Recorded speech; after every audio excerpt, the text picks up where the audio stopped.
Bonjour tout le monde, bienvenue dans cette Minute PN qui va parler de l'acte 3 de la pièce des pervers narcissiques, du scénario des pervers narcissiques qui est la dévaluation.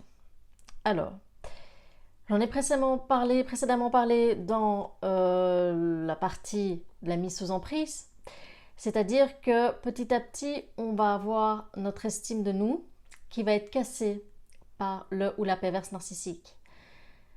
Donc les périodes de bonheur, d'accalmie vont être de plus en plus courtes et on va s'en prendre plein la tronche parce que vous l'avez déjà remarqué, après cette période de mise sous emprise, on n'est plus assez ou on n'est plus trop. Et c'est là qu'on commence à voir la jouissance dans les yeux du pervers ou de la perverse narcissique, cette jouissance à nous faire du mal avec des mots. C'est cette petite étincelle qu'il ou elle a dans le regard de satisfaction. C'est le petit rictus, c'est la petite mimique de, voilà, de satisfaction à nous balancer quelque chose. C'est par exemple, ben oui, dire que qu'est-ce qu'on serait sans eux? Qu'est-ce qu'on ferait sans eux? Heureusement qu'on les a. Parce que très honnêtement, voilà, on les a un petit peu arnaqués sur le contenu là. Ça va être vraiment ça. Ça va être nous attaquer aussi sur notre job.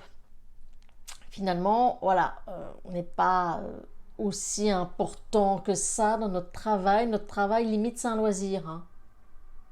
C'est, voilà, pour rire. Votre profession, c'est pour rire, quoi. C'est, allez, quoi, s'il te plaît. C'est vraiment nous dévaloriser à tous les niveaux. Et c'est vraiment cette destruction de détruire l'autre, l'estime qu'on a de nous-mêmes, la confiance qu'on a en soi. Pour eux, se nourrir, mais aussi en nous détruisant. On n'a plus la force de partir. On commence à justement se remettre en question, en disant « Ah oui, oui, il a peut-être raison, c'est vrai que je fais tout et je ne suis pas encore à la hauteur. » On n'est pas encore dans cette phase où ça va de soi que le problème c'est l'autre. On n'a pas encore le déclic. On n'a pas encore la chance d'être tombé soit sur un article ou quelqu'un qui nous dit, tu connais la perversion narcissique comme ça, ou tiens, j'ai une amie, comme ça, elle est tombée sur un gros PN, quoi, un gros pervers narcissique. T'as déjà entendu parler de ça? Donc voilà, on n'est pas encore à ce stade-là. On est encore dans le déni. Mais l'autre commence à nous détruire vraiment à un niveau inimaginable. C'est là où on commence aussi à avoir un dialogue interne par rapport à nous qui prouve notre dévaluation. Parce qu'on commence à se traiter de voilà, ah, je suis stupide, j'ai pas fait ça. Ah, mais quelle conne, j'ai pas fait ça. Ah, mais je suis vraiment bonne à rien. Mais je suis nulle. Vous voyez, ça renforce ça. On se voit nous-mêmes, finalement, avec les yeux de la perverse narcissique. Tellement qu'on a été dépendant ou dépendante à son regard dans la phase love bombing. Donc, on est là, on se dit ok, oui c'est vrai, je suis peut-être pas au top non plus dans ma vie professionnelle, c'est vrai, ah bah oui, c'est vrai, il ou elle a peut-être raison, j'ai peut-être eu de la chance pour cette promotion, j'étais peut-être là au bon moment. C'est là aussi où, quand on a des bonnes nouvelles, eh bien on les partage plus. Parce que quand c'était vraiment une bonne nouvelle, on veut la garder pour soi. Parce qu'on veut pas que l'autre nous gâche ce petit moment de bonheur. Que quand il y a quelque chose qui nous fait plaisir, on commence à le cacher. Parce que c'est une question de survie. Que on commence peut-être à se dire oh là là, qu'est-ce qui s'est passé? Qu'est-ce qui s'est passé? Comment ça se fait que au final je suis la pire des personnes et que je ne sers à rien, que je ne suis bonne à rien, que même parler, partager mes sentiments, ça va pas, c'est pas bien. Qu'on commence à se rassurer avec des fausses croyances. Ah, que les histoires de couple c'est comme ça, qu'un couple c'est pas facile, que oui, nos grands-parents ont bien fait toute leur vie avec la même personne, c'est que voilà, on doit passer l'éponge sur certaines choses. Qu'à l'heure actuelle, on ne répare plus rien, on jette. Voilà, on on s'auto-convainc que la relation est encore bien, qu'il n'y a pas un problème. Mais c'est au même moment où, puisque les phases de dévaluation s'intensifient et qu'on n'est même plus au niveau respect, puisqu'il y a des infidélités qui commencent, c'est aussi à ce moment-là où on commence à avoir les premiers signaux de notre corps. Notre corps qui commence à somatiser, à avoir des douleurs, des maladies chroniques. Notre corps crie, par toi, il y a un truc qui ne va pas. Mais on ne comprend pas encore le message. On se dit, oh là là, ça y est, je suis usée, ça y est. On a notre apparence physique qui change aussi. On peut prendre du poids comme on peut en perdre fortement. Et évidemment, le ou la PN va jouer là-dessus. Et on ne comprend pas encore que c'est tous des signaux de notre corps qui se dit, barre-toi, barre-toi, barre-toi. Le problème, le danger, c'est lui. Il ou elle est en train de te tirer vers le bas. Et il faut vraiment qu'on commence à avoir une petite phrase d'éveil qui arrive dans notre vie à ce moment pour se dire, tiens, c'est vrai que peut-être que le problème, c'est pas moi. Et encore, comme je vous ai partagé dans mon livre PN va te faire, on a cette réaction au début de se dire, mais non, mais enfin, qu'est-ce que tu racontes? Oui, il est comme tout le monde, ou elle est comme tout le monde, elle a ses défauts, voilà, mais l'amour, c'est accepter l'autre tel qu'il est. L'amour, c'est accepter que l'autre ne voit pas qu'il a un problème dans son comportement. C'est ça, c'est accepter que l'autre est dans le déni par rapport au fait qu'il ou elle soit une mauvaise personne. Mais voilà, donc il y a cette phase de dévaluation qui va toujours être renforcée par leur manipulation, leur torture psychologique. Et c'est là aussi qu'on se rend compte que les pervers narcissiques sont dans la paranoïa. Ils commencent à projeter ce que eux sont capables de faire. Et là, on n'a pas encore l'alarme qui sonne. On se dit, oh, mais oui, mais tout ça, en fait, avec le recul, on se dit, mais oui, tout ça, c'était des indications. On n'a pas encore ça. On pense encore que il ou elle est en insécurité. Il ou elle a été blessé par les autres dans le passé. Et qu'on va lui prouver que non, on n'est pas comme ça. On ne comprend pas que c'est encore de la projection. Et les crises vont être de plus en plus fortes, de plus en plus irréalistes, avec des choses qu'on va nous reprocher complètement. Hein? C'est là qu'on se dit, wow, ça tourne vraiment au cauchemar. Mais tant qu'on n'a pas ce petit tilt, ce mot pervers narcissique, perversion narcissique, ou peut-être cette possibilité que c'est pas nous le problème, voilà, on continue à se remettre en question, on continue à s'éteindre. Et puis, on a aussi le syndrome de Stockholm qui commence à débarquer dans l'histoire. Le pauvre, la pauvre, oh, si il est comme ça, après tout, c'est pas de sa faute. Et on n'est pas encore à la prise de conscience que ces gens ne changeront jamais.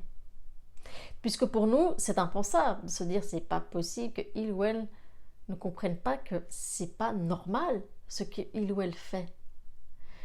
Donc on se dit non, c'est pas possible. C'est pas possible que il ou elle ne comprend pas. Donc c'est que c'est moi. Donc voilà, c'est la phase de dévaluation où on a tendance à se laisser aller, où tout passe avant nous, parce que de façon consciente, oui, on pense qu'on ne le mérite pas. Et parce qu'on sait que si jamais aussi on passe avant quelque chose, avant le ménage par exemple, c'est de la crise, qu'on est égoïste, que prendre de l'argent pour se faire un soin à 20€, mon Dieu, c'est scandaleux. C'est limite enlever le pain de la bouche de nos enfants. Hein. Mais c'est renforcé par cette culpabilité, chaque fois de nous renvoyer en pleine face. Et et finalement, on s'oublie. On se dit oui, c'est vrai, je suis pas assez bien, je suis pas assez ci, je suis pas assez ça. Et c'est là que notre entourage est important. Et c'est pas une situation une position qui est simple pour eux. C'est-à-dire que eux, ils nous voient couler. Il nous voit voilà, ne plus sourire, être comme une assistante, toujours sur son GSM, être dans le stress. Et il nous voit. Il voit que on est là, mais on n'est pas là. Qu'on n'a plus qu'une enveloppe. Et encore, notre enveloppe, elle commence à être cabossée. Et que eux se disent, mais comment je vais lui faire comprendre qu'il y a un problème sans être trop direct, parce que sinon, il ou elle va être dans le déni, ou pire, où il ou elle va couper les ponts avec nous, et si il ou elle coupe les ponts, c'est foutu. On la verra plus, elle va sombrer, ou il va sombrer, il va se faire complètement bouffer, ou elle va se faire complètement bouffer. Donc c'est dans cette période-là que l'entourage est important. Je vous dis ça si jamais vous avez dans votre entourage une amie, un membre de votre famille, un enfant, un petit enfant qui est dans ce genre de situation. C'est que c'est important de nous rappeler à notre souvenir que si on a de la valeur, qu'on a fait des choses avant lui, avant elle, et que non, c'est pas vrai, c'était des choses importantes, c'était des belles réussites, c'était des réussites pour lesquelles on avait travaillé, qu'on avait cravaché. C'est vraiment faire appel à notre petite mémoire. Parce qu'il y a eu ce lavage de cerveau. Il y a eu le fait que tous les jours, on a tapé là comme sur un clou qu'on n'était pas assez bien, qu'on n'était pas assez ci, qu'on n'était pas assez ça. Donc voilà, c'est vraiment nous rappeler que, waouh, on a un dialogue qui est dur avec nous-mêmes. Que voilà, aujourd'hui, on n'a pas l'air en forme. Mais voilà, de nous rassurer sur le fait que si, on est une belle personne. Que c'est pas vrai, on en a là-dedans. C'est pas vrai, on a un cœur. C'est pas vrai, on pourrait s'en sortir sans lui, sans elle. D'accord? De façon subtile, pas confrontation. Si vous nous agressez avec le fait que dis ton mec là, je le déteste, t'as vu comment il te traite, machin, on va se mettre en mode défensif. On va prendre sa défense. De façon plus subtile. De nous rappeler qui on était avant lui, avant elle. De nous rappeler de façon subtile que ça, l'état où on est,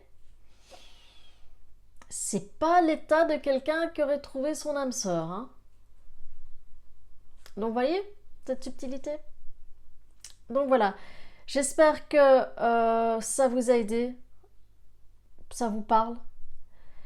Et voilà, c'est vraiment cette période difficile où les sanctions s'intensifient, où les colères, les crises de colère s'intensifient, où dès qu'on partage nos émotions, on est sanctionné à un niveau puissance 1000.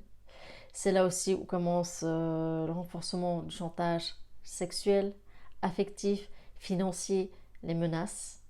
T'as pas intérêt à, ou t'as bien intérêt à faire ce que je te dis de faire. Et voilà, c'est là où la peur règne dans toute dans toute notre vie, dans tous les domaines de notre vie. D'accord? Courage à vous, accrochez-vous, vous pouvez y arriver.